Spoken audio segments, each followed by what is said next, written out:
नमस्कार दोस्तों, man eater tigers यानी कि आदमखोर बाघों की कहानी की सीरीज में आज की जो कहानी हमने ली है वो है मोहान मैन ईटर यानी कि मैन ईटर ऑफ मोहान।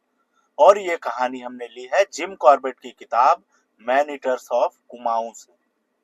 तो दोस्तों, कहानी में आगे बढ़ने से पहले आप सबों से एक रिक्वेस्ट है कि प्लीज चैनल को सब्सक्राइब कर लीजिए, हमें थोड़ा सा सपोर्ट करिए ताकि हम आगे भी आपके लिए इस तरह से जंगल से जुड़ी किस्से कहानियां और आदमखोर बाघ तेंदुओं की कहानियां लेकर आते रहेंगे।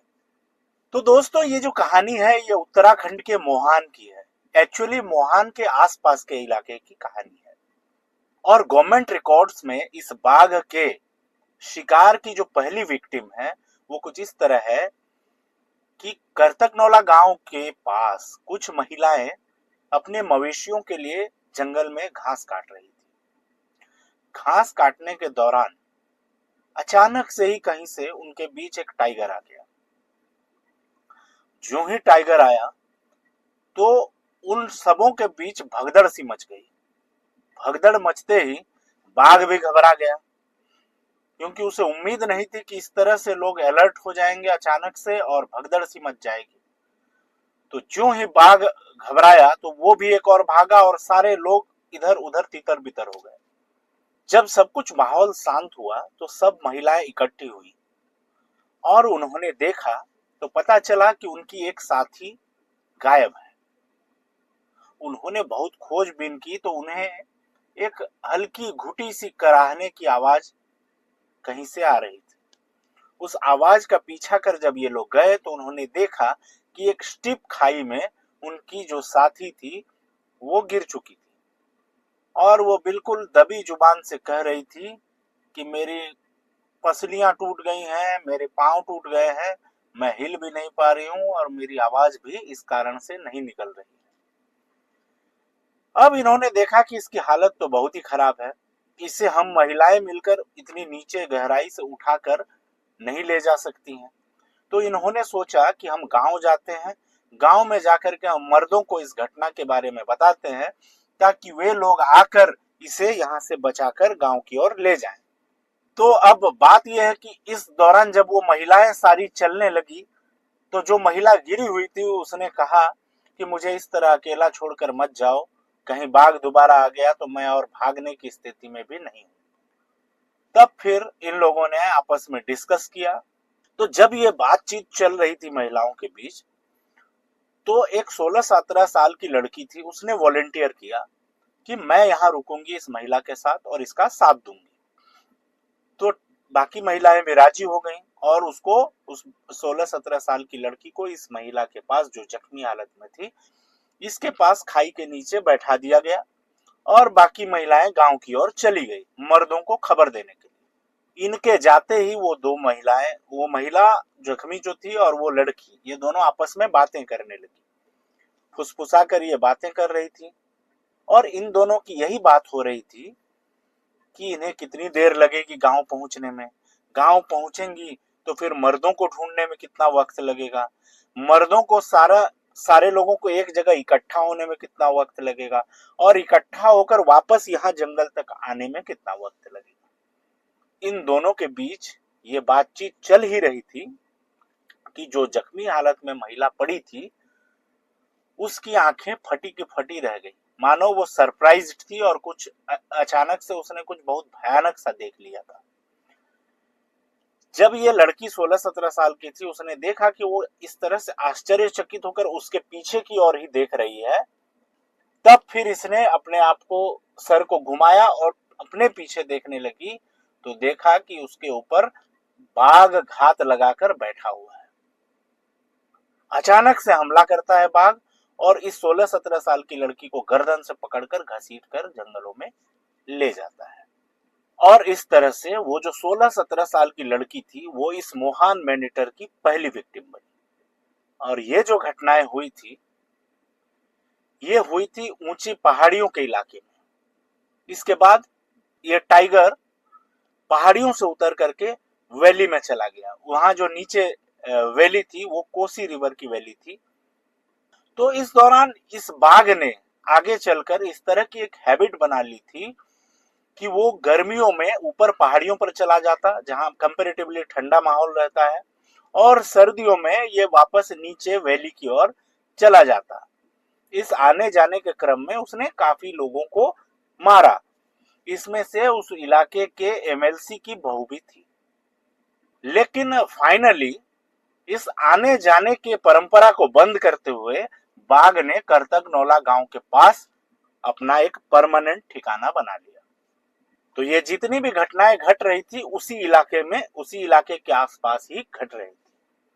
पहले कॉन्फ्रेंस हुई थी नैनीताल में, जिसमें ये पता चला था कि पूरे कुमाऊं रीजन में 3 मैन ईटर टाइगर्स घूम रहे हैं, एक्टिव हैं, जिसमें नैनीताल डिस्ट्रिक्ट में चौगढ़ टाइगर था, अल्मोड़ा में मोहान मैन ईटर था, और गढ़वाल डिस्ट्रिक्ट में वहां कांडा मैन ईटर था।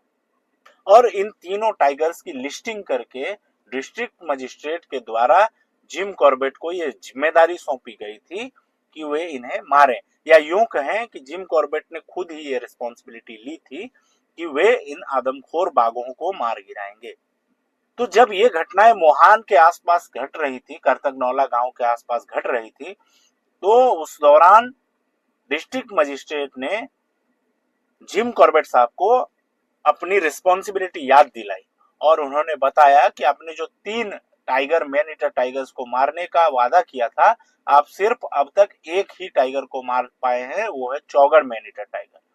आपकी जिम्मेदारी अभी पूरी नहीं हुई है। तो इसके बाद कॉर्बेट अपनी पूरी तैयारी के साथ चल पड़े मोहान मैन ईटर को मारने। तो वो नैनीताल से रामगढ़ के लिए निकले। वहां तक ट्रेन जाती थी, पहले भी जाती थी।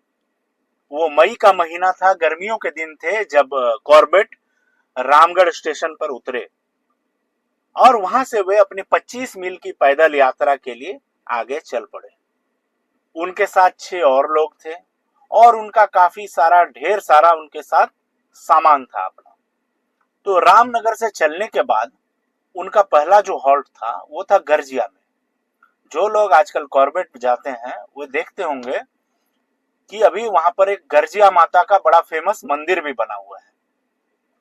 तो वो गर्जिया, वहां पर इन्होंने एक सेफ जगह देख करके अपना टेंट लगाया। रात को जब ये खाना खाकर सोने चले गए, चूंकि अभी मैन ईटर टाइगर की टेरिटरी बहुत दूर थी, तो ये लोग काफी सेफ थे, इसीलिए वे आराम से खाना खाकर अपने टेंट में सोने को चले गए। लेकिन रात को कॉर्बेट साहब की नींद कुछ अजीब से आवाजों से खुल गई, और इन्होंने ध्यान लगाया तो पता चला कि ये आवाजें नदी के उस पार से आ रही थी। तो कॉर्बेट साहब तो ऐसे ही थोड़े से क्यूरियस इंसान थे, उन्होंने अपना टॉर्च उठाया, गन हाथ में ली, और निकल गए टेंट से बाहर एक्सप्लोर करने कि आखिर ये चीज है क्या। आवाजें कुछ ऐसी आ रही थी जैसे मानो काफी ऊंचाई से बड़े बड़े पत्थर गिर रहे हों, और जहां गिर रहे हैं वो भी किसी दूसरे पत्थर के ऊपर गिर रहे हों। इस तरह से पत्थरों के टकराने की जैसी आवाजें आ रही थी चारों तरफ से, बहुत तेज। तो जब कॉर्बेट साहब निकले अपने टॉर्च लेकर के, वे आगे बढ़ रहे थे बिल्कुल सावधानी से। जैसे ही वो नदी के पास पहुंचे, थोड़ा सा वेटलैंड जैसा जगह था, दलदली इलाका था, वहां पर इन्होंने देखा कि काफी बड़े बड़े मेंढक इस तरह की आवाजें निकाल रहे थे। कॉर्बेट साहब कहते हैं कि इन्होंने मेंढकों की बहुत अजीब अजीब आवाजें पहले भी सुनी थी, लेकिन इस तरह की आवाज इन्होंने आज पहली बार सुनी थी। अब ये वापस अपने टेंट पर लौट आए और सो गए। इन्होंने गर्जिया में लगाए गए अपने टेंट में रात काटा, और सुबह होते ही ये आगे को बढ़ चले। बढ़ते बढ़ते ये मोहान पहुंच गए थे। मोहान पहुंचकर इन्होंने लोकल्स से कुछ बातचीत की। उन्हें एक इंटरेस्टिंग जानकारी मिली कि मोहान के इलाके में कहीं से एक मछुआरा आया हुआ था, और उसकी दोस्ती हो गई थी वहां के एक फॉरेस्ट गार्ड से। अब एक दिन की बात है कि फॉरेस्ट गार्ड और वो मछुआरा नदी में मछली मारने गए थे। जब ये मछली मारकर वापस लौट रहे थे, तो इन्होंने देखा कि उनके बिल्कुल पास ही एक टाइगर चलते हुए जा रहा है। अब चूंकि उस इलाके में मैन ईटर टाइगर्स की घटनाएं काफी ज्यादा बढ़ी हुई थी, तो इन्हें लगा कि ये मैन ईटर टाइगर ही है। तो ये दोनों डर कर भागने लगे। भागते भागते हुआ ये कि मछुआरा जो था वो किसी सोते हुए भालू के ऊपर जाकर गिर गया। अब भालू के ऊपर ये जैसे ही गिरा तो भालू भी चौंक गया, वो भी हड़बड़ा गया, और वो भी भालू भी चीखने लगा डर के मारे।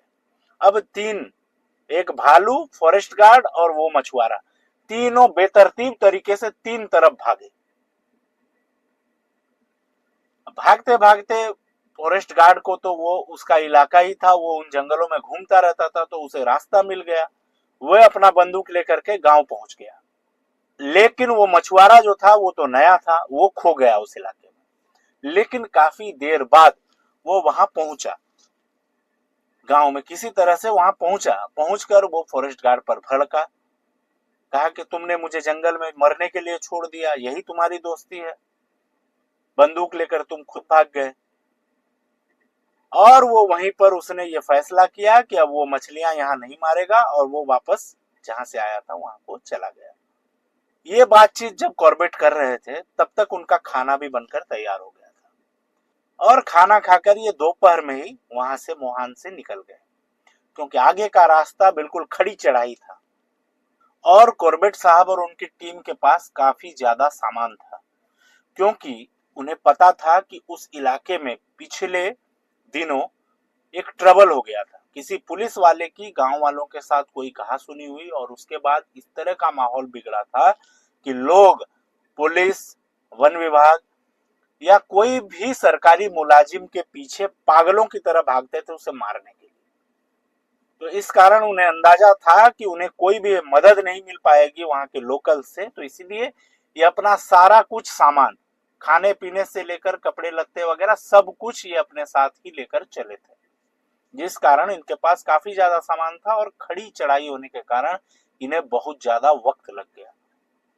धीरे धीरे चलते हुए वे एक पहाड़ी के ऊपर ऐसी जगह पहुंचे जहां पर चढ़ाई खत्म हो गई थी। एक मैदान सा इलाका दिखने लगा था, और ये था कि ये करतकनौला गांव के पास पहुंच चुके थे। वहां इन्हें पहले से ही नैनीताल से ही बताया गया था कि करतकनौला गांव में एक फॉरेस्टर की झोपड़ी है जहां पर ये रुक सकते हैं।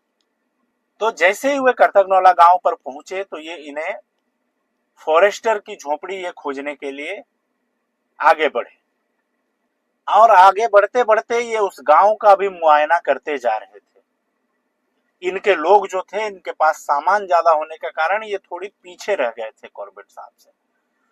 तो कॉर्बेट साहब जैसे ही गांव के पास पहुंचे तो उन्हें एक महिला दिखाई दी जो पानी भर रही थी। दरअसल होता यह है कि पहाड़ों में पानी कम हो जाता है, तो लोग किसी एक पर्टिकुलर जगह जहां पर पानी मिलता है वहां जाते हैं घर के लिए पानी भरने के लिए। तो कॉर्बेट साहब उस महिला के पास पहुंचे। महिला के पास पहुंचकर उन्होंने उस महिला से पूछा कि क्या तुम्हें डर नहीं लगता कि तुम यहाँ अकेले पानी भरने आई हो? तो महिला ने घबराते हुए जवाब दिया कि नहीं साहब, मेरे घर में छोटे छोटे बच्चे हैं जिनके पीने के लिए भी पानी नहीं है, इसके लिए मैं यहाँ पानी भरने आ गई हूँ। तो फिर कॉर्बेट साहब ने पूछा कि तुम्हारा पति कहाँ है, वो तुम्हारे साथ क्यों नहीं आया? तो फिर महिला ने जवाब दिया कि साहब वो कमाने के लिए गया है, पैसे का काम करने के लिए गया है, पैसे कमाने गया है ताकि घर वालों का, बच्चों का पेट भर सके। अब इतनी बातचीत के बीच वो महिला थोड़ा सा कंफर्टेबल हो गई थी। अब उस महिला ने इनसे सवाल दागने शुरू किए कॉर्बेट साहब से। उसने पूछा क्या तुम पुलिस वाले हो? कॉर्बेट साहब ने कहा नहीं। फॉरेस्ट वाले हो? नहीं। क्या तुम कोई सरकारी और मुलाजिम हो? तो नहीं। तो फिर तुम हो कौन, यहाँ क्यों आए हो? तो कॉर्बेट साहब ने उस महिला को बताया कि मैं एक शिकारी हूं, और मैंने सुना है कि यहाँ पर एक आदमखोर बाघ घूम रहा है जिसको मारने के लिए मैं यहाँ आया हूं। इस बीच उस महिला का घड़ा भर चुका था पानी का, लेकिन वो कॉर्बेट साहब से सवाल पूछे ही जा रही थी। वो घड़ा तब तक भरा हुआ नहीं माना उस महिला ने जब तक उसके सवाल नहीं खत्म हो गए। जैसे ही घड़ा भरा और सवाल खत्म हुए तो वो अपने सर पर घड़े को उठाकर गांव की ओर जाने लगी। अब कॉर्बेट साहब भी उस महिला के साथ चलने लगे, उसकी मदद को। कहीं अगर मान लो कि मैन ईटर टाइगर ने हमला कर दिया तो ये सोचकर वे उसे गांव तक छोड़ने के लिए साथ में चलने लगे। आगे बढ़ने पर एक तिराहा आ गया, एक रास्ता गांव की ओर जा रहा था और एक रास्ता कहीं दूसरी ओर जा रहा था। उस तिराहे पर पहुंचकर महिला ने कहा कि अब मैं गांव के पास आ चुकी हूं, अब मुझे कोई डर नहीं है, अब मैं अकेले जा सकती हूँ। तब उन्होंने उस महिला से पूछा कि उस फॉरेस्टर की झोपड़ी कहाँ है, तो उसने बताया कि वो जो दूसरी ओर रास्ता जा रहा है उस ओर थोड़ा आगे जाने पर उस फॉरेस्टर की झोपड़ी आपको मिल जाएगी। तो उस तिराहे पर उस महिला साथी को छोड़कर कॉर्बेट साहब उस हट को ढूंढने, झोपड़ी को ढूंढने के लिए दूसरी ओर चले गए। थोड़ी दूर जाने पर उन्हें फॉरेस्टर की झोपड़ी मिल गई, जो कि एक चेन से बंद की हुई थी। कॉर्बेट साहब के जो साथी थे वो तब तक भी नहीं पहुंचे थे, इसीलिए कॉर्बेट साहब उनके आने का इंतजार करने लगे और उस झोपड़े के बाहर एक मैदानी इलाका था, थोड़ा सा साफ सुथरा इलाका, वहां पर बैठकर वो उन लोगों का इंतजार करने लगे। इतने में कॉर्बेट साहब ने देखा कि जिस ओर वे उस महिला को छोड़कर आए थे उस ओर से पहले एक सर दिखाई दिया, फिर दूसरा सर दिखाई दिया, फिर तीसरा सर दिखाई दिया। तो इससे कॉर्बेट साहब समझ गए थे कि उस महिला ने बिल्कुल भी देरी नहीं लगाई गांव में इस बात को फैलाने के लिए कि कोई उस फॉरेस्टर की झोपड़ी में रहने आ गया है। इतने में गांव के लोग आ गए थे। आने के बाद वे कॉर्बेट साहब को घेर कर बैठ गए कि भाई तुम हो कौन, आखिर बताओ। कॉर्बेट साहब उन्हें समझाने लगे कि वे आखिर क्यों आए हैं। इतने में कॉर्बेट साहब के साथी भी आ गए और वहां जो लोग इकट्ठा हुए थे उन लोगों से कॉर्बेट साहब ने उस मैन ईटर टाइगर के बारे में और इंफॉर्मेशन निकालने की कोशिश करने लगे। इतने में कॉर्बेट साहब के साथियों ने चाय बनाना शुरू किया। तो चाय बनाने के लिए जैसे ही वे अपने दूध का कैन खोलने लगे जो वो वहीं से लेकर चले थे, तो गांव वालों के बीच फुसफुसाहट होने लगी। फुसफुसाहट होने लगी। इसके बाद एक आदमी ने कॉर्बेट साहब के साथियों से पूछा कि ये किस चीज का डब्बा है। तो उस साथी ने कहा कि ये दूध का डब्बा है, चाय बनाने के लिए इस्तेमाल करेंगे। तब फिर दोबारा से उनमें खुसफुसाहट हुई ग्रामीणों में और उन्होंने कॉर्बेट साहब के ऊपर नाराजगी जतानी शुरू की कि हमारे होते हुए आप खाने पीने का सामान लेकर क्यों आए हैं? हमारे गांव में इतना दूध है, इतने मवेशी हैं, आप कहते तो हर चीज, गाय हो, बकरी हो, भैंस हो, जिस चीज का दूध आप कहते हम आपकी खिदमत में हाजिर कर देते। अब कॉर्बेट साहब ने अपनी गलती मानी और उन्होंने कहा कि मैं जो खाना पीने का सामान लेकर आया हूं वो खत्म होते ही मैं आप लोगों से खरीद लूंगा। इसी बीच उस फॉरेस्टर के झोपड़े को खोला गया तो देखा गया कि एक बड़ा सा कमरा है और दोनों ओर दो और छोटे छोटे कमरे हैं। शायद एक किचन होगा और एक स्टोर रूम के तौर पर यूज किया जाता होगा। तो कॉर्बेट साहब ने कहा, ये इच्छा जताई कि तुम लोग इस हॉल में कमरे में, बीच वाले कमरे में सो जाना और मैं आज की रात बाहर टेंट लगाकर सोऊंगा। इतना कहना था कि गांव वाले कॉर्बेट साहब को अपोज करने लगे तुरंत। उन्होंने कहा कि साहब, यहाँ मैन ईटर टाइगर हर रोज लगभग आता है और आप अगर बाहर टेंट में सोएंगे हो सकता है वो आपको मारेगा और अगर आपको नहीं भी मारा तो वो घर में घुसकर ये जो लोग हैं इनमें से किसी को जरूर मार देगा। यह सुनना था कि कॉर्बेट साहब के साथियों की भी सिट्टी पिट्टी गुम हो गए। उन्होंने भी कहा कि कॉर्बेट साहब आप आज अंदर ही सोइए, रूम के अंदर हमारे साथ। इस बीच लोगों ने बताया कि 4-5 दिन पहले गांव में उस आगे में रास्ते में आगे बढ़ने पर एक पेड़ है बड़ा, उस पेड़ के पास एक महिला को बाघ ने अपना शिकार बनाया था। खैर ये बातचीत का दौर खत्म हुआ। रात हुई। रात का खाना खाने के बाद कॉर्बेट साहब अंदर सो गए। झोपड़े में अंदर से लॉक करने का वैसा कोई सिस्टम था नहीं। उन्होंने दरवाजे को सटाया और एक बड़ा सा पत्थर वहां रख दिया। अब जब ये सोने लगे तो इन्हें एक अजीब सी दुर्गंध परेशान कर रही थी, क्योंकि वो कमरा जो था वो काफी दिनों से बंद था और चमगादड़ भी काफी ज्यादा वहां पर लटक रहे थे उस हॉल के ऊपर छत पर। खैर किसी तरह कॉर्बेट साहब सो गए। अब जब सुबह उठे तो इन्होंने देखा कि इनके गले में इन्फेक्शन हो गया है। सिर्फ इनके ही नहीं, इनके सभी साथियों के गले में इन्फेक्शन हो गया है, उस दुर्गंध की वजह से शायद। और इस इन्फेक्शन की वजह से इन्हें खांसी और गले में दर्द हो रहा है।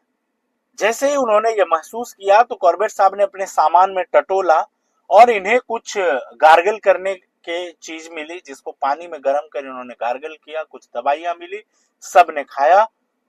और उस दिन उन्होंने अपने साथियों को कहा कि वे मुहान जाएं और 2 बोफेलो, 2 भैंस का व्यवस्था करके ये ले आए, जिसको कि कॉर्बेट साहब बेट के तौर पर इस्तेमाल करना चाहते थे। जब ये गए और वहां से वापस आ रहे थे इनके साथ ही कॉर्बेट साहब के, तो वहां के तहसीलदार ने कहा कि वे 2 भैंसों का जुगाड़ कर कॉर्बेट साहब के पास पहुंचा देगा।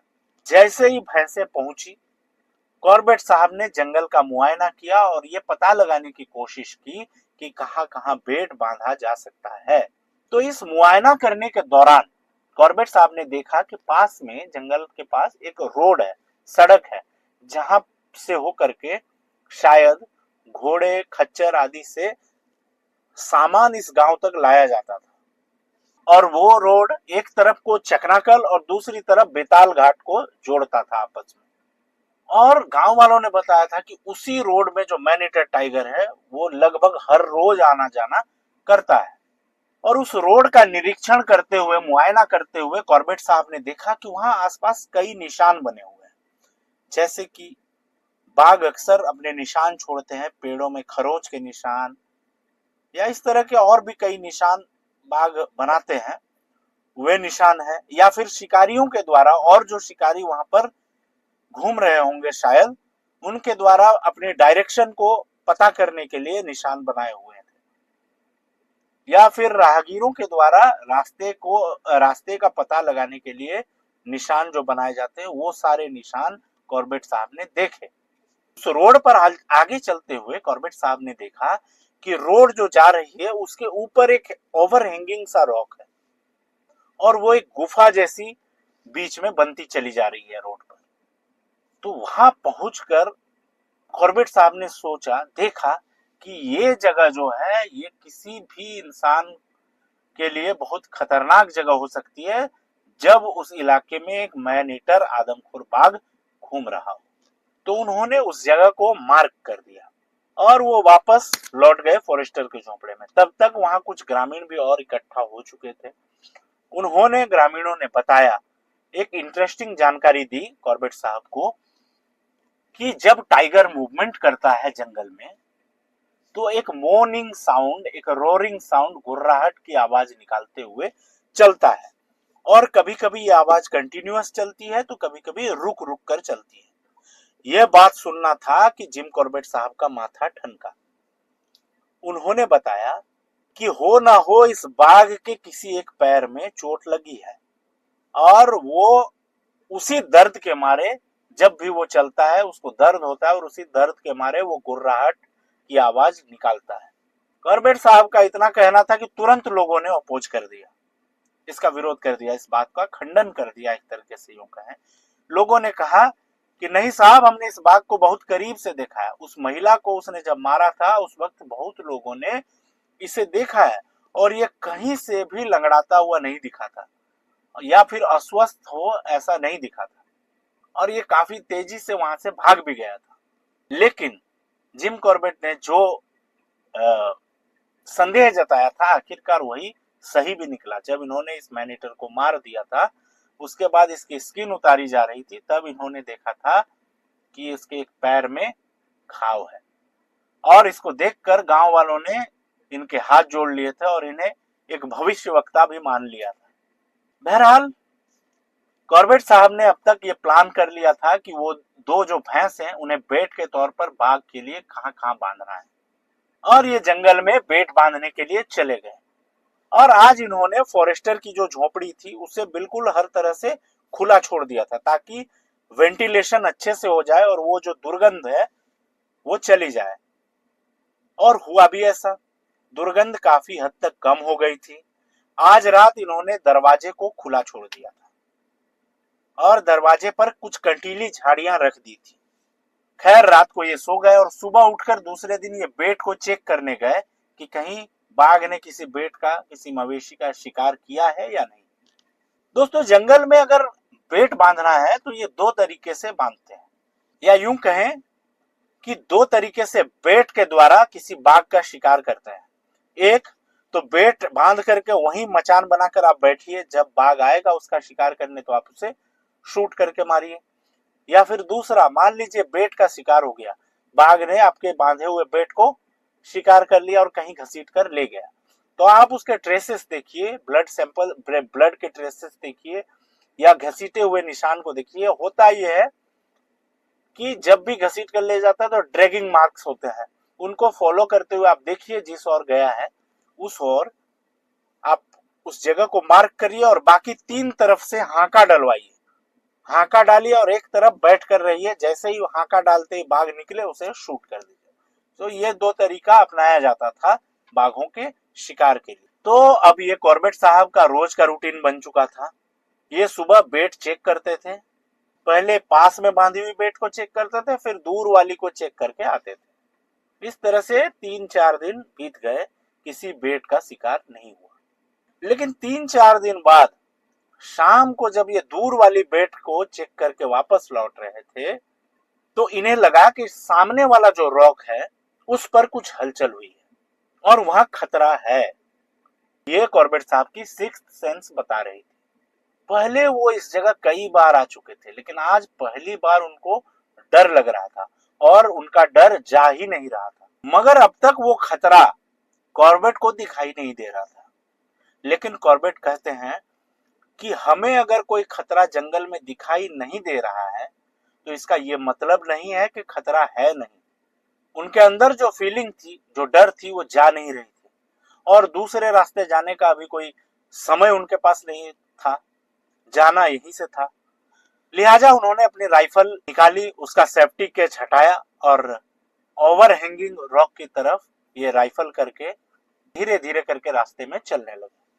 उनके बंदूक का निशाना उस ओवर हैंगिंग रॉक की तरफ बना हुआ था और कॉर्बेट कहते हैं कि जब वे उस रॉक के सामने से गुजर रहे थे तो उनको एक हल्की सी गुर्राहट सुनाई दी। तो उनका मानना यह था कि टाइगर उन्हें ऑफ गार्ड पकड़ना चाह रहा था, उन पर अटैक करना चाह रहा था। लेकिन इनके इस तरह से राइफल निकालने और उस तरफ मुंह करके चलने से टाइगर को एहसास हो गया था कि उसका जो शिकार है वो अलर्ट हो गया है, अब वो उस पर हमला नहीं कर सकता और इसी गुस्से में, इसी खींच के कारण वो घुर्रा रहा था। तो जब उन्होंने उस रॉक को क्रॉस कर लिया तो उन्हें दूसरी तरफ से काकड़ की अलार्म कॉल सुनाई दी और कुछ देर बाद दूसरी अलार्म कॉल सुनाई दी दूसरे जानवर की। तो कॉर्बेट कहते हैं कि आज ये बाघ उनसे बच गया और वे उस बाघ से बच गए। तो अगले दिन कॉर्बेट जो थे वह सुबह उठकर, यूं तो वे हमेशा सामने वाली बेट को पहले चेक करते थे, लेकिन आज इन्हें पता नहीं क्या सेंस हुआ कि ये पहले आज दूर वाली बेट को चेक करने चले गए। बहुत केयरफुली जा रहे थे, धीरे धीरे धीरे धीरे जा रहे थे और वहां पर भी एक रॉक थी बनी हुई, एक चट्टान थी, उसके ऊपर जाकर के वे उस बेट को देखने लगे। वहां से वो बेट जहां पर बंधा हुआ था वो साफ साफ दिखाई पड़ता था। अब इन्होंने देखा तो इनका दिल धक करके रह गया, वो बेट वहां से गायब। यानी इसका मतलब था कि बाघ ने उस बेट का शिकार कर लिया है। कॉर्बेट कहते हैं कि उन्होंने बेट को काफी मोटी मोटी रस्सियों से बांधा था ताकि वो बाघ उसे खींचकर वहां से न ले जा पाए। लेकिन वे बहुत केयरफुली उस रॉक से उतरकर धीरे धीरे धीरे धीरे चलते हुए जहां बेट बंधा था उसके पास पहुंचे। पहुंचने पर देखा कि उस रस्सी को बाघ ने दांतों से चबा चबा कर काट डाला था और काटने के बाद उसने अपने शिकार को पकड़ा और घसीटता हुआ ले गया था। दोस्तों यहाँ पर एक बात कहना चाहूंगा कि टाइगर्स जो होते हैं अपने बेट को, अपने शिकार को जनरली उठाकर ले जाते हैं, दांतों से पकड़ते हैं और उठाकर ले जाते हैं।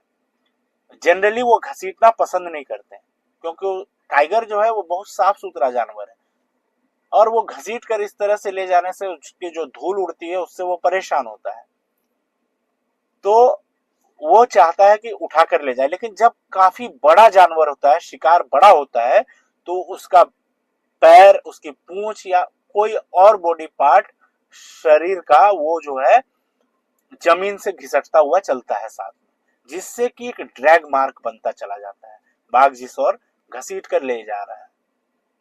तो ऐसा ही एक ड्रैग मार्क उस साइट पर भी बना हुआ था जहां बेल्ट बांधा था इन्होंने, वहां से घसीट कर ले जाने के निशान बने थे। अब धीरे धीरे बिल्कुल केयरफुल्ली, क्योंकि इन्हें पता था कि बाघ यहीं कहीं है और इसने शिकार कर लिया है, तो बहुत ही केयरफुली कॉर्बेट साहब धीरे धीरे चलते हुए उस ड्रैग मार्क को फॉलो करते हुए चले जा रहे थे। अब उन्होंने आगे देखा तो एक जगह कुछ ज्यादा ही मेस हुआ हुआ था, यानी कि वो जगह काफी उथल पुथल भरी लग रही थी। उससे उन्होंने यह अंदाजा लगाया कि हो सकता है चूंकि ये जगह चढ़ाई है और जो भैंसा था काफी बड़ा था, तो बाघ उसको जब ले जा रहा होगा तो इस चढ़ाई में चढ़ते हुए बाघ डिसबैलेंस हुआ होगा और वो उसका जो वो बेट था, भैंस था, शिकार था, वो वहां से गिरा होगा और फिर वापस से वो बाघ वहां से उस शिकार को घसीट कर ले गया होगा। तो जिस कारण यहाँ पर काफी ज्यादा निशान बने हुए हैं। अब कॉर्बेट आगे चलते गए, लेकिन थोड़ी दूर जहां आगे जाने पर अब न टाइगर के ट्रेसेस मिल रहे थे, न ड्रैग मार्क्स मिल रहे थे, न ब्लड ट्रेसेस मिल रहे थे, सब कुछ मिलना बंद हो गया था। अब वो जगह जो थी वो चढ़ाई खत्म होकर एक सरफेस, जो प्लेन सरफेस आ गया था। वहां पहुंचने के बाद कॉर्बेट चूंकि काफी देर से चल रहे थे, वो थक भी गए थे काफी ज्यादा, तो उन्होंने ये फैसला किया कि मैं यहीं किसी पेड़ के नीचे बैठता हूं और थोड़ी देर आराम कर लेता हूं। तो वो पेड़ के नीचे बैठ गए। जब बैठे तो उन्हें सामने दिखाई दिया कि एक लाल और पीली और सफेद सफेद सी चीज चमकती हुई दिख रही है। कॉर्बेट साहब कहते हैं कि जब आप जंगल में किसी चीज को, बाघ को या किसी अन्य जानवर को बड़ी शिद्दत के साथ ढूंढने निकलते हैं, खोजते रहते हैं, तो आपको हर एक चीज इस तरह से दिखाई पड़ती है कि वो वही चीज है। तो ऐसा ही उनके साथ हो रहा था। लेकिन उन्होंने ध्यान से उस चीज को देखा तो वो कोई जानवर ही था, और वो बफेलो, वो भैंस जिसका शिकार बाघ ने किया था, वो वहां पर पड़ी हुई थी। अब एक बार फिर से कॉर्बेट साहब का दिल धड़का, लेकिन वो धीरे धीरे धीरे धीरे बिल्कुल शेडो की तरह मोशनलेस होकर के चलने लगे, हल्का हल्का, इंच बाय इंच। अब वहां जाकर के इन्होंने देखा कि काफी बड़ा पोर्शन जो है उस बफेलो का बाघ ने खा लिया था। लेकिन उस शिकार को देखकर, उस पोर्शन को देखकर, जो बचा हुआ था, रिमेन्स था उस बफेलो के, उसको देखकर कॉर्बेट साहब ने यह अंदाजा लगाया कि बाघ कहीं ज्यादा दूर गया ही नहीं है, कहीं ना कहीं वो यहीं आसपास ही है, क्योंकि बाघ अपने शिकार को इस तरह खुला छोड़कर कहीं नहीं जाते हैं ज्यादा दूर।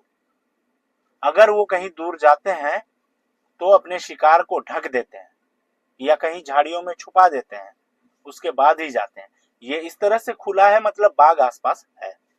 लेकिन अब बड़ा सवाल है कि इसको खाने के बाद वो बाघ गया कहां। अब काफी ज्यादा उस जगह पर मुआयना करने के बाद उन्हें कुछ पग मार्क्स दिखे। हालांकि वो जमीन जो थी, वो सरफेस जो थी, बहुत हार्ड सरफेस थी, पग मार्क्स वहां मिलना बहुत ही मुश्किल थे। लेकिन जो अनुभवी लोग होते हैं वे पग मार्क्स ढूंढ ही लेते हैं।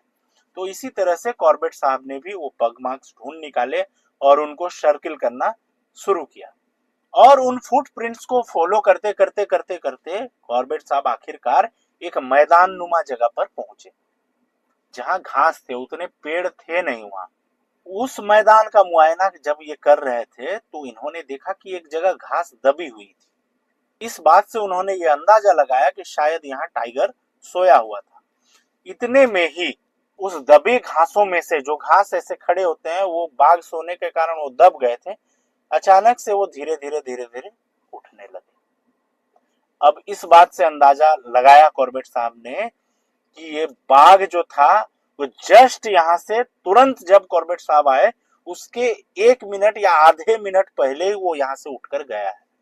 तभी ये घास धीरे धीरे अब तक अपनी जगह वापस आ रहे हैं। अब कॉर्बेट साहब का दिल काफी तेजी से धड़कने लगा, क्योंकि वे ऐसी जगह पहुंच चुके थे जहां उनके पास बिल्कुल 1 आध मिनट पहले ही वहां से टाइगर निकला है। हो सकता है वो वही हो सकता है वो कॉर्बेट साहब पर घात लगाकर बैठा हो, हमला करने वाला कुछ भी हो सकता था। इस बात को सोचकर कॉर्बेट साहब की धड़कन तेज हो गई। वे आखिरकार सोचने लगे कि बाघ आखिर गया कहां उठकर, लेकिन इसका जवाब ऊपर से तेज धूप ने दे दिया, क्योंकि जिस जगह वो बाघ लेटा था वहां पर तेज धूप पड़ रही थी। हो सकता है कि उस तेज धूप से परेशान होकर के बाघ वहां से उठकर पास में ही कहीं छायेदार जगह पर सोने चला गया हो। यह बहुत बड़ी संभावना थी। अब तक ये बिल्कुल शांत खड़े थे कॉर्बेट साहब, और वो जो मैदान नुमा जगह थी उसके एक तरफ ये खड़े थे कॉर्बेट साहब, जिधर से वो आए थे उस किनारे पर ही वो खड़े थे। अब इन्होंने दूसरी ओर देखा तो एक पेड़ गिरा हुआ था। उसकी डालियां वहां पर इस तरह से थी कि वहां एक छांव वाला स्पॉट बना हुआ था। तो इन्होंने ये अंदाजा लगाया कि हो ना हो बाघ वहीं गया है सोने के लिए। इस उम्मीद से कि बाघ पेड़ के दूसरी ओर सोया हो, कॉर्बेट साहब बिल्कुल धीरे धीरे इंच बाय इंच शांत होकर के चलते हुए उस पेड़ की ओर जाने लगे। थोड़ा आगे बढ़ने पर उन्हें ब्लैक और ऑरेंज सी कुछ चीज दिखाई दी, और वो बाघ की पूंछ थी। वो पेड़ से दूर थी पूंछ, इसका मतलब था कि बाघ का सर इस ओर कॉर्बेट साहब की ओर और पेड़ की तरफ ही था। और ये जो ऑब्जेक्ट थी, जो पूंछ जो थी, वो कॉर्बेट साहब से लगभग 20 फीट की दूरी पर थी, और बाघ की लंबाई 8 फीट भी अगर माने तो बाघ का जो सर था वो 12 फीट दूर था लगभग कॉर्बेट साहब से। टाइगर जो था उसकी पूंछ देख करके कॉर्बेट साहब ने अंदाजा लगाया कि ये बिल्कुल क्राउचिंग पोजीशन में है, घात लगाकर बैठा हुआ है, और जैसे ही कॉर्बेट साहब उसे देखने के लिए अपना सर ऊपर करेंगे, उनका सर दिखते ही बाघ उन पर हमला कर देगा। ये सोच रहे थे कॉर्बेट साहब, तो इसीलिए वे और ज्यादा सतर्क हो गए थे। 2-4 कदम आगे और बढ़े तो उन्हें बाघ के शरीर का पिछला हिस्सा दिख गया। जैसे ही पिछला हिस्सा दिखा तो ये बिल्कुल खुशी से झूमने वाले थे, चिल्ला देने वाले थे। इतनी उन्हें खुशी हुई, क्योंकि ये बाघ क्राउचिंग पोजीशन में नहीं बल्कि लेटा हुआ था, सोया हुआ था। इसको देखकर कॉर्बेट साहब का डर थोड़ा कम हुआ। वो आगे बढ़े थोड़ा सा और तो इन्हें बाघ का पेट दिखा, जो कि एक रिदम के साथ ऊपर नीचे हो रहा था, सांसों के साथ। यानी कि बाघ बिल्कुल गहरी नींद में सोया था। इसके पांव जो थे वे ऊपर की ओर थे, और आगे एक बांस के बखार पर इसके पांव रेस्ट कर रहे थे। कॉर्बेट साहब ने बिल्कुल भी देरी नहीं की और इन्होंने निशाना लिया और बाघ के फोरहेड पर फायर मार दिया। इसके बाद तुरंत उन्होंने दूसरा फायर वहीं मारा। 2 फायर होने के बाद भी बाघ के पोजीशन में कोई 1 इंच का भी बदलाव नहीं आया। सिर्फ 2 बदलाव आए थे। एक था कि उसका पेट जो रिदम के साथ, सांसों के रिदम के साथ ऊपर नीचे हो रहा था, वो अब बंद हो गया था, और बाघ के फोरहेड पर 2 जगह से जहां से बुलेट लगे थे वहां से खून बह रहा था। इसके बाद एक पेड़ के नीचे जाकर कॉर्बेट साहब रेस्ट करने लगे और वो स्मोक करने लगे। उन्होंने तब से स्मोक नहीं किया था जब से उनके गले में खराश हुई थी, उनका गला खराब हुआ था, इन्फेक्शन हुआ था। और स्मोक करते हुए उन्हें अफसोस हो रहा था कि उन्होंने एक सोते हुए जानवर को मारा, एक सोते हुए बाघ को मार दिया। उन्हें बाघ को एक स्पॉटिंग अपॉर्चुनिटी देनी चाहिए थी। लेकिन उनका यह अफसोस कुछ हद तक कम हुआ जब उन्होंने ये सोचा कि भाई ये तो मैन ईटर टाइगर था, अगर वे इसे जगाते तो हो सकता है बाघ इन पर हमला करता, इन्हें मार भी सकता था, या फिर ये फायर करते, भले उसे लगे ना लगे, हवाई फायर ही हो जाता, लेकिन वो बाघ भागकर वैली के दूसरी ओर चला जाता और वहां और लोगों को मारने लग जाता। तो इसके बाद कॉर्बेट साहब एक पेड़ पर चढ़े, ऊंचे पेड़ पर, और अपने दोनों हाथों को मुंह में रखकर काफी जोर जोर से अपने साथियों को आवाज लगाने लगे। आवाज लगाया, चूंकि उन्होंने फायर की आवाज पहले ही सुन ली थी और गांव वालों को उन्होंने अलर्ट भी कर दिया था लोगों ने कि 2 फायर हुए हैं जंगल में, हो सकता है कि उस बाघ का शिकार हो गया हो। तो जैसे ही कॉर्बेट साहब ने आवाज लगाई तो उन लोगों ने तुरंत ही गांव वालों को लेकर कॉर्बेट साहब के साथ ही वहां पर पहुंच गए। पहुंचकर लोगों ने बाघ को देखा। कॉर्बेट साहब चाहते थे कि इस बाघ की स्किन यहीं उतार ली जाए, लेकिन गांव वालों ने उन्हें फोर्स किया कि इस बाघ को गांव में लेकर चलते हैं, लोगों को दिखाते हैं, ताकि लोगों के मन में डर थोड़ा कम हो। अब इस बाघ को गांव ले जाया गया। गांव ले जाकर बीच में रख दिया गया। लगभग 3-4 घंटे तक लोग आते रहे, उसे देख कर जाते रहे। आसपास के गांव के लोग भी आए, उसे देख कर गए। अब कॉर्बेट साहब ने इस बाघ की स्किन उतारनी शुरू की। जब इन्होंने स्किन उतारनी शुरू की तो इन्होंने देखा कि उसके पांव में से एक जगह, आगे वाले एक पांव से येलो येलो फ्लूइड निकल रहा है, यानी कि मवाद। तो इन्होंने बाकी शरीर के पहले स्किन निकाली और उसके बाद उस पांव के स्किन को निकाला। तो इन्होंने देखा कि इसके पांव में लगभग 25 से 30 पोर्क्यूपाइन किल्स गड़े हुए थे और इसके पांव का एक पार्ट सड़ चुका था। पोर्क्यूपाइन किल्स इतने खतरनाक होते हैं कि वे डीके भी नहीं होते हैं जल्दी, और यही वजह थी कि ये भागकर हिरनों वगैरह के पीछे नहीं भाग सकता था, नेचुरल शिकार नहीं कर पा रहा था, और जिस कारण ये मैन ईटर बना था। यही वजह थी इसके मैन ईटर बनने की। कॉर्बेट कहते हैं कि उन्हें आश्चर्य होता है कि कोई टाइगर जैसा जानवर जो इतना इंटेलिजेंट होता है, वो पोर्क्यूपाइन को मारने में इस तरह का मिस्टेक कैसे कर देता है। होता यह है कि पोर्क्यूपाइन को जब खतरा लगता है तो वे अपनी पीठ उस खतरे की ओर कर लेते हैं और कांटे चुभाने लगते हैं। तो इस मामले में लेपर्ड बाघ से ज्यादा इंटेलिजेंट होता है, क्योंकि वो कभी भी पोर्क्यूपाइन को पीछे से हमला नहीं करता, वो सामने से ही उसे मारता है। तो खैर दोस्तों, ये थी महान मैन ईटर और उसके अंत की कहानी, जो कि हमने ली थी जिम कॉर्बेट की book man eater of Kumaon से। वीडियो अगर पसंद आया हो तो प्लीज चैनल को सब्सक्राइब कर लीजिए, थोड़ा सा हमें सपोर्ट करिए, ताकि हम आपके लिए आगे भी इस तरह से मैन ईटर, टाइगर, लेपर्ड की कहानियां, रोग एलिफेंट की कहानियां और जंगल से जुड़े हुए तमाम किस्से कहानियां आप सबों के बीच लेकर आते रहेंगे। तब तक के लिए मुझे इजाजत दीजिए। नमस्कार।